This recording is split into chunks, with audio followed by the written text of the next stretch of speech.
মসজিদে নববীর সামনে ধ্বনিত হচ্ছে ফজরের আজান। আজ ঈদুল ফিতরের সকাল। হযরত আনাস রাদিয়াল্লাহু তাআলা আনহু হেঁটে চলছিলেন মসজিদের পাশ দিয়েই।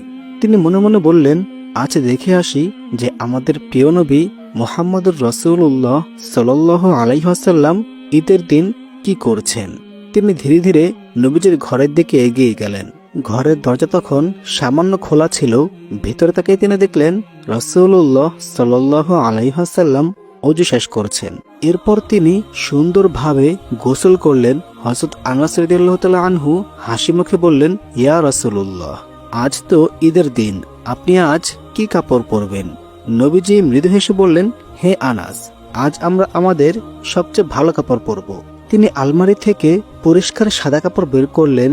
কাপড়গুলো খুব দামি না হলেও তা ছিল অত্যন্ত পরিপাটি ও পরিচ্ছন্ন। তিনি জামা পরলেন ও মাথায় পাগড়ি বাঁধলেন। এরপর আনাস রাদিয়াল্লাহু তাআলা আনহু দেখলেন নবীজি একটি বোতল থেকে সুগন্ধি আতর ব্যবহার করলেন। তারপর তিনি কিছু খেজুর খেতে বসলেন।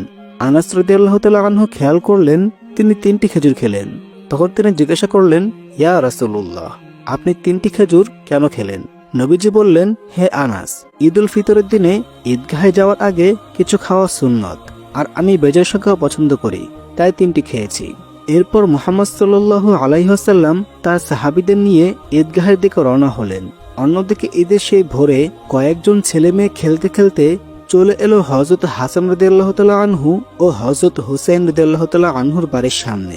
তারা লক্ষ্য করলো 2 ভাইয়ের পরনে এখনো পুরানো জামা কাপড়। তারা বলল, আরে হাসান হুসাইন, আজ তো ঈদের দিন, দেখো আমরা সবাই নতুন জামা পরে এসেছি, কিন্তু তোমরা তো সেই আগের পুরনো জামা কাপড়েই পরে আছো। তোমাদের কি নতুন জামা কাপড় দেওয়া হয়নি? তোমাদের মা কি তোমাদের জন্য নতুন জামা কিনে আনেননি? এই কথাগুলো শুনে মুহূর্তে 2 ভাইয়ের চোখে জল এসে গেল, কিন্তু তারা কিছু না বলে দ্রুত ঘরের ভিতরে দৌড়ে গেল। ছুটতে ছুটতে মায়ের কাছে গিয়ে বলল, আম্মাজান, বাইরে আমাদের বন্ধুরা সবাই নতুন জামা পরে ঈদের নামাজে যাচ্ছে, আমরাও যাব। আমাদের নতুন জামা কোথায়?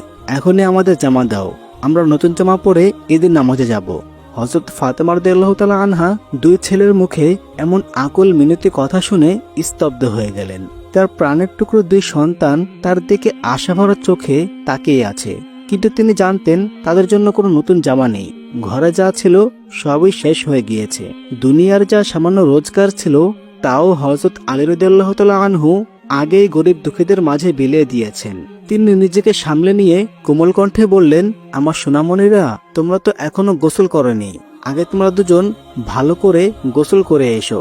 তোমাদের নতুন জামা তো দর্জির দোকানে আছে, সেই কাজ শেষ করলেই আমি তোমাদের এনে পরিয়ে দিব। তারপর তোমাদেরকে সুগন্ধি মেখে দিব। এরপর তোমরা ঈদের নামাজে যাবে। এখন যাও, আগে গোসল করে এসো।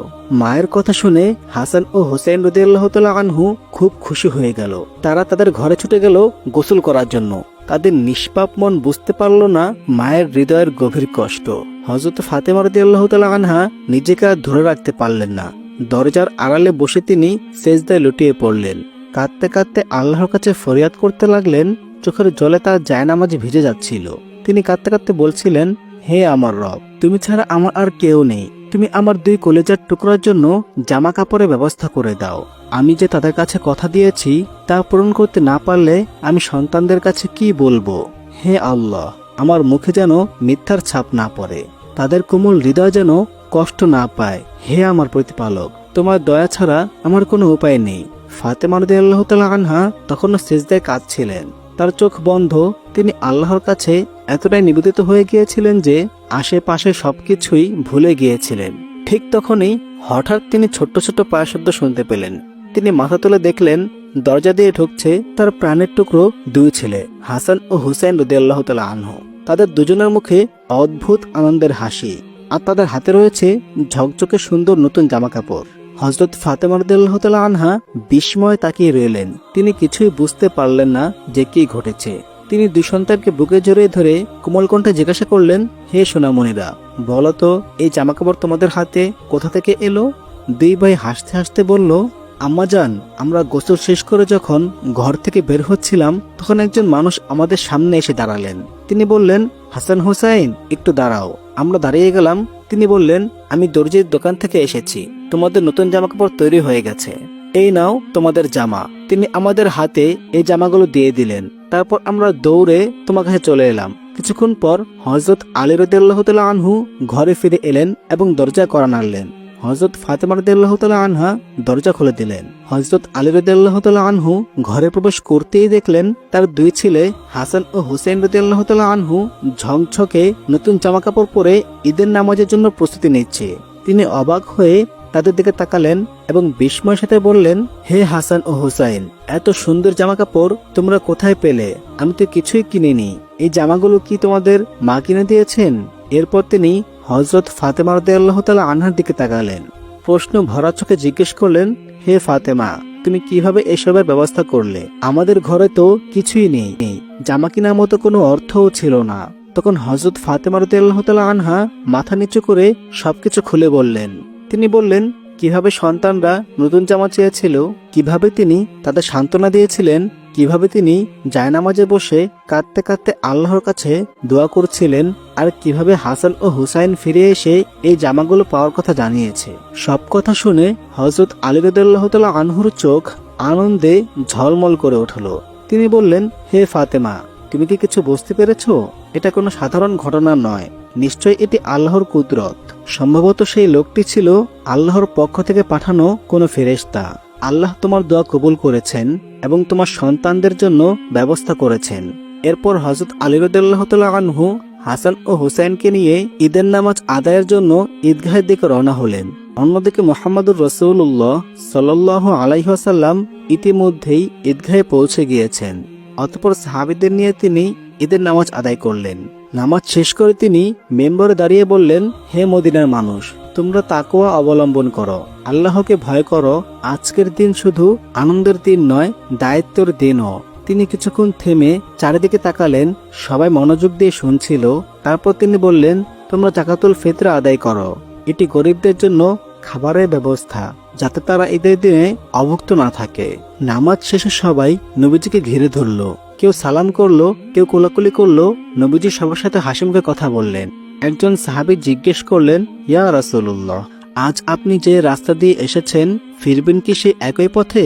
নবীজি মাথা নেড়ে বললেন, না, আমি অন্য রাস্তা দিয়ে ফিরব, যাতে আরো বেশি মানুষের সাথে দেখা হয় এবং উভয় রাস্তা আমাদের ঈদের নামাজের সাক্ষী হয়ে থাকে। ঈদের সেই দিনে মদিনায় ছিল অন্যরকম আনন্দের পরিবেশ। নবীজির নির্দেশে সবাই একে অপরের খোঁজ নিচ্ছিল, সালাম দিচ্ছিল, কোলাকুলি করছিল। কিন্তু সেই আনন্দময় পরিবেশে একজনের চোখে ছিল অশ্রু। তিনি আর কেউ নন, ইসলামের দ্বিতীয় খলিফা, আল্লাহ বিরু মহান সাহাবী হযরত ওমর ইবনুল খাত্তাব রাদিয়াল্লাহু তাআলা আনহু। তিনি এক কোণে বসেছিলেন। তার মুখ শান্ত, কিন্তু চোখে ছিল টলমল অশ্রু। সেই অশ্রু গড়িয়ে তার দাড়িতে পড়ছিল। কিছু সাহাবী এগিয়ে এসে বললেন, ইয়া আমিরুল মুমিনিন, আপনি কাঁদছেন কেন? আজ তো ঈদের দিন, খুশির দিন। আমরা সবাই আনন্দ করছি, আল্লাহর শুকরিয়া আদায় করছি, আর আপনি একা একা কাঁদছেন?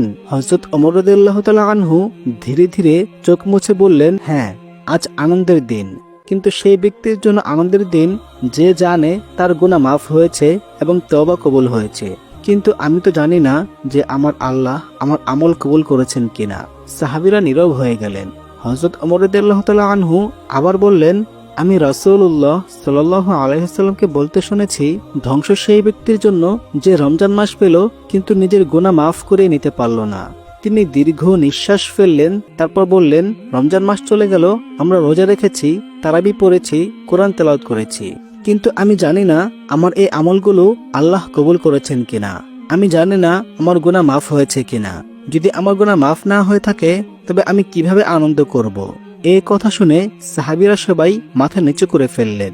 তারা ভাবতে লাগলেন, আমাদের আমল কবুল হয়েছে কিনা আমরা তো জানি না। হযরত ওমর রাদিয়াল্লাহু তাআলা আনহু আবার দুই হাত তুলে দোয়া করলেন, হে আল্লাহ, তুমি আমাদের সবাইকে ক্ষমা করে দাও, আমাদের আমল কবুল করে নাও। আমাদেরকে তাদের দলে রেখো না যারা রমজান পেয়েও নিজেদের গুনাহ মাফ করতে ব্যর্থ হয়েছে। অন্যদিকে মুহাম্মদুর রাসূলুল্লাহ সাল্লাল্লাহু আলাইহি ওয়াসাল্লাম ঈদের নামাজ শেষে সাহাবীদের নিয়ে ঘরের দিকে ফিরছিলেন। ফেরার পথে তিনি বললেন, তোমরা দেখে এসো কোনো ঘর কি খালি আছে। ঈদের দিনে যেন কোনো ঘরে খাবার না থাকে, এটা আমি চাই না। নবীজির কথা শুনে সাহাবীরা সঙ্গে সঙ্গে বেরিয়ে পড়লেন। তারা মদিনার ঘরে ঘরে গিয়ে খোঁজ নিতে লাগলেন, তোমাদের ঘরে খাবার আছে কি? কোনো কিছু প্রয়োজন আছে কি? যাদের ঘরে খাদ্যের অভাব ছিল তারা সঙ্গে সঙ্গে নিজেদের ঘর থেকে রুটি, খেজুর, মধু ও পানি নিয়ে গেলেন। কেউ কারো ঘরে খেজুরের ঝুড়ি ভরে রেখে এলেন, কেউ নিজের পশু জবাই করে মাংস পৌঁছে দিলেন। এইভাবে সবার ঘরে খাবার পৌঁছে দেওয়া হলো। এরপর মুহাম্মদুর রাসূলুল্লাহ সাল্লাল্লাহু আলাইহি ওয়াসাল্লাম তার আদরের কন্যা হযরত ফাতেমা রাদিয়াল্লাহু তাআলা আনহার বাড়ির দিকে গেলেন। সেখানে পৌঁছে তিনি দরজা দাঁড়িয়ে বললেন, আসসালামু আলাইকুম ইয়া আহলাল বাইত। ভিতর থেকে হাসিমাখা কণ্ঠে উত্তর এলো, ওয়া আলাইকুমুস সালাম ইয়া রাসূলুল্লাহ। হযরত ফাতেমা রাদিয়াল্লাহু তাআলা আনহা দরজায় এসে দাঁড়ালেন। তিনি আনন্দের সাথে বললেন, হে আব্বাজান, আপনি এসে গেছেন, আমরা আপনার জন্য খাবার প্রস্তুত করেছি। তিনি নবীজিকে ভেতরে নিয়ে গেলেন। ঘরের মাঝখানে মাটির পাত্রে খেজুর, রুটি এবং একটি হাঁড়িতে রান্না করা গোশত রাখা ছিল। নবীজি সেদিকে তাকিয়ে মৃদু হাসলেন। তারপর বললেন, হে ফাতেমা, খুব সুন্দর হয়েছে, কিন্তু একটু দেখে নাও যে আশেপাশের ঘরগুলোতে খাবার আছে কিনা। ফাতেমা রাদিয়াল্লাহু তাআলা আনহা বললেন, আব্বাজান, আমি তো জানি না, তবে এখনই খোঁজ নিচ্ছি। তিনি হাসান ও হুসাইনকে খোঁজ নিতে পাঠালেন। দুই ভাই দৌড়ে আশেপাশের ঘরগুলোতে গেল। কিছুক্ষণ পর ফিরে এসে বলল, নানাজান, 2-3টি ঘরে কোনো খাবার নেই। তখন মুহাম্মদুর রাসূলুল্লাহ সাল্লাল্লাহু আলাইহি ওয়াসাল্লাম বললেন, তবে আর দেরি করো না, এই খাবারগুলো আগে তাদের কাছে পৌঁছে দাও, তারপর আমরা খাবো। এই কথা শুনে হাসান ও হুসাইন রাদিয়াল্লাহু তাআলা আনহু সেই ঘরগুলোতে খাবার পৌঁছে দিল। এরপর সবাই একসাথে বসে আনন্দের সাথে খাবার গ্রহণ করলো। অতঃপর ঈদের নামাজ, খুতবা এবং মদিনাবাসীর সঙ্গে আনন্দ ভাগ করে নিয়ে রাসূলুল্লাহ সাল্লাল্লাহু আলাইহি ওয়াসাল্লাম তার ঘরে ফিরে এলেন। ঘরের দরজায় হযরত আয়েশা রাদিয়াল্লাহু তাআলা আনহা ছিলেন। তিনি তখন ঘরে কিছু কাজ করছিলেন। নবীজি ঘরে প্রবেশ করতেই আয়েশা রাদিয়াল্লাহু তাআলা আনহার মুখ আনন্দে উজ্জ্বল হয়ে উঠল। নবীজি মুচকি হাসলেন এবং বললেন, হে আয়েশা, তুমি কি জানো আজকের দিনটি কেমন দিন? হযরত আয়েশা রাদিয়াল্লাহু তাআলা আনহা বললেন, ইয়া রাসূলুল্লাহ, আজ তো ঈদের দিন, খুশির দিন। নবীজি হাসি মুখে বললেন, তবে এসো, আজ তোমাকে খুশি করি, চলো তোমাকে কিছু দেখাই। আয়েশা রাদিয়াল্লাহু তাআলা আনহার চোখ কৌতূহলে বড় হয়ে গেল। তিনি বললেন, কি দেখাবেন আমাকে ইয়া রাসূলুল্লাহ? নবীজি তার হাতটি নরমভাবে ধরলেন এবং বললেন, চলো মসজিদে নববীর দিকে যাই, সেখানে কিছু আনন্দের দৃশ্য তোমাকে দেখাবো। এরপর দুজনে মসজিদের খোলা প্রাঙ্গণে এসে পৌঁছালেন। সেখানে আবিসিনিয়ার কিছু সাহাবী ঢাল, তলোয়ার ও লাঠি নিয়ে যুদ্ধ প্রশিক্ষণের কসরত করছিলেন। তারা লাফিয়ে লাফিয়ে একে অপরের দিকে আক্রমণের ভঙ্গি করছিল, আবার দ্রুত সরে যাচ্ছিল। মাটি থেকে ধুলো উড়ছিল এবং চারিদিকে লোকেরা তাদের উৎসাহ দিচ্ছিল। এটি ছিল তাদের ঈদের আনন্দের একটি অংশ। নবীজি দাঁড়িয়ে গেলেন এবং আয়েশা রাদিয়াল্লাহু তাআলা আনহাকে কাছে ডাকলেন। তিনি বললেন, হে আয়েশা, তুমি কি এই দৃশ্য দেখতে চাও? হযরত আয়েশা রাদিয়াল্লাহু তাআলা আনহা লাজুকভাবে হাসলেন এবং বললেন, হ্যাঁ ইয়া রাসূলুল্লাহ, আমি দেখতে চাই। এরপর রাসূলুল্লাহ সাল্লাল্লাহু আলাইহি ওয়াসাল্লাম এমনভাবে দাঁড়ালেন যাতে আয়েশা রাদিয়াল্লাহু তাআলা আনহা নিরাপদে দাঁড়িয়ে দেখতে পারেন। আয়েশা রাদিয়াল্লাহু তাআলা আনহা নবীজির পিছনে দাঁড়িয়ে তার কাঁধের উপর মাথা রেখে সেই দৃশ্য দেখতে লাগলেন। নবীজি এমনভাবে দাঁড়িয়েছিলেন যেন কেউ তাকে বিরক্ত না করে এবং তিনি নিরাপদে সবকিছু দেখতে পারেন। কিছুক্ষণ পর নবীজি বললেন, হে আয়েশা, তোমার কি দেখা হয়ে গেছে?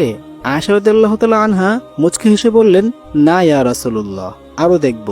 পরে আয়েশা রাদিয়াল্লাহু তাআলা আনহা এই ঘটনার কথা স্মরণ করে বলেছিলেন, আসলে আমার সেই দৃশ্য দেখার খুব ইচ্ছে ছিল না। আমি দেখতে চেয়েছিলাম নবীজি আমার জন্য কতক্ষণ দাঁড়িয়ে থাকেন এবং তার কাছে আমার মূল্য কত।